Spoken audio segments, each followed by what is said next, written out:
Breakfast news కి స్వాగతం.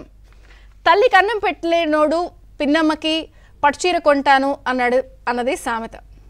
అలాగే నీ పాదం మీద పుట్టుమచ్చనై ఉంటాను, నీ రుణం తీర్చుకుంటాను చెల్లెమ్మ అని ప్రజా గాయకుడు యుద్ధనౌక గద్దర్ రాసిన ఇటువంటి ఈ సాహిత్యపు పాట ఎవరినైనా సరే ఉద్వేగానికి లోన్ చేస్తుంది, రక్తం మరిగేలా చేస్తుంది.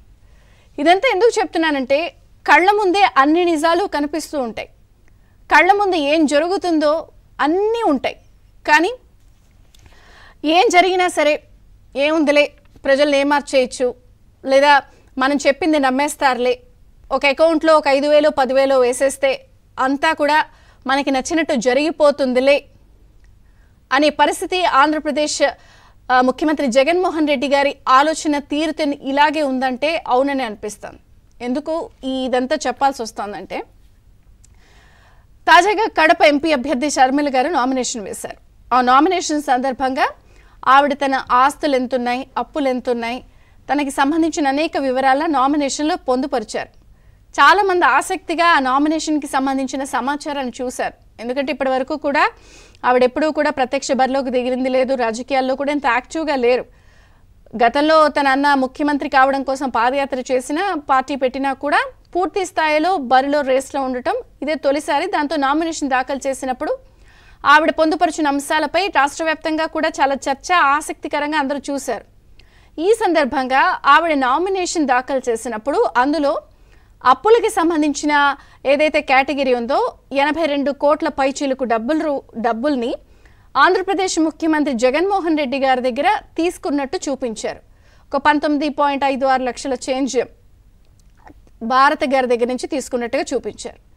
దీంతో ఒక్కసారిగా అందరూ కూడా ఏంటి అప్పు తీసుకున్నారా, మామూలుగా అయితే ఈ ఆస్తుల వ్యవహారం గురించి కూడా తీవ్రంగా చర్చ ఉన్నప్పుడు అప్పులు కూడా ఉన్నాయా, షర్మిల గారు అది కూడా బయట వాళ్ళ దగ్గర నుంచి ఎక్కడో కాదు స్వయాన ముఖ్యమంత్రి గారి దగ్గర నుంచి అప్పు తీసుకున్నారా అన్న చర్చ వచ్చినప్పుడు అందరూ ఆసక్తిగా ఉంటే దానికి సంబంధించి నిన్న కూడా ప్రచారంలో భాగంగా షర్మిల గారు ఈ అంశంపై వివరణ ఇచ్చారు.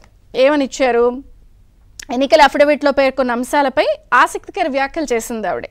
ఏమని, ఆస్తిలో వాటా పొందే హక్కు ఆడబిడ్డకు ఉంటుంది, న్యాయపరంగా ఇవ్వాల్సింది పోయి ఏదో కొసరిచ్చి దాన్ని కూడా అప్పుగా చూపించే వాళ్ళని ఏమనాలి అని ఏ అంశాలు ఏ జంకు బెరుకు లేకుండా సూటిగా ఆస్తిలో రావాల్సిన హక్కు అంశాలన్నింటినీ కూడా అప్పుగా చూపిస్తున్నారో అలాంటి వాళ్ళని ఏమనాలి.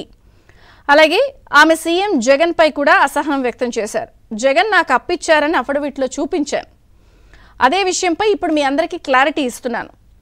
సమాజంలో ఏ అన్నైనా తన చెల్లికి ఆస్తిలో వాటా ఇవ్వాల్సిందే, అది ఆడబిడ్డకున్న హక్కు. తల్లి తర్వాత తల్లి స్థానంలో నిలబడేది మేనమామ కాబట్టి ఆయనకు కూడా బాధ్యత ఉంది. అందుకే ఈ అంశాలన్నింటినీ కూడా ప్రస్తావిస్తున్నాను, మీ ప్రజల ముందు ఉంచుతున్నాను. భవిష్యత్తులో మాకు, మా కుటుంబానికి, మా పిల్లలకి ఏమవుతుందో, మా ప్రాణాలకు భరోసా లేదు అంటూ చెప్పిన అంశం చాలామందిని ఆలోచనలో పడేసింది.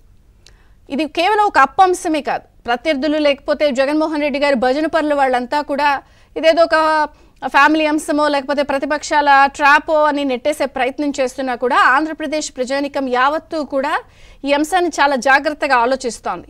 ఇది ఒక డబ్బు అంశమే కాదు, సొంత తోడబుట్టిన చెల్లిని. అందుకే నేను యుద్ధనౌక గద్దర్ గారు చెప్పినటువంటి పాట, లేకపోతే తల్లికి అన్నం పెట్టలేనోడు పిన్నమ్మక పట్టుచీరిస్తాడా అన్న అంశాలని ఓపెనింగ్ రిమార్క్స్లో అందుకే కోట్ చేశాను. సో ప్రజలు ఈ అంశాలన్నింటినీ చాలా గమనిస్తున్నారు.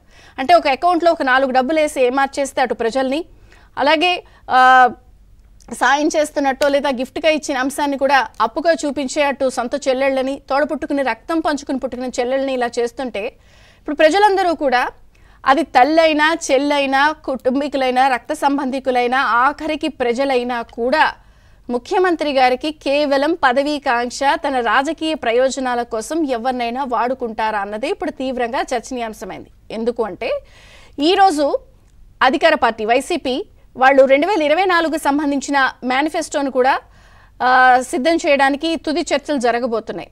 సో ఇప్పటికే 2019కి సంబంధించిన ఇచ్చిన హామీలు, మోసాలు అన్నీ కూడా మనం చూసాం. నారా లోకేష్ టీడీపీ జాతీయ ప్రధాన కార్యదర్శి ఆయన కూడా జగన్ మోసపు రెడ్డి అంటూ ప్రత్యేకంగా ట్వీట్ చేసిన అంశాలను మనం చూసాం. ప్రజలు కూడా అనేక అంశాలను ప్రశ్నిస్తున్నారు. 99.8% హామీలు మేనిఫెస్టో అమలు చేసేశాను అని ముఖ్యమంత్రి గారు ప్రజల్లోకి వెళ్తున్నా ప్రతిపక్షాలు సొంత చెల్లెళ్ళు అందరూ కూడా 80% కూడా చేయలేదు, 20% కూడా అవ్వలేదు, అంతా మోసం చేస్తున్నారు మీరు అని అంటున్నారు. అది ఆస్తి అయినా ప్రజలైనా ఒక్క అంశం అయితే స్పష్టంగా ప్రజలు ఆలోచిస్తున్నారు. తల్లైనా చెల్లైనా రక్త సంబంధికులైనా కుటుంబీకులైనా వారి మోసం ఒక ఎత్తు అయితే ప్రజల్ని మరొక్కసారి ఏమార్చడానికి మేనిఫెస్టో పార్ట్ 2 తయారు చేస్తున్నారా?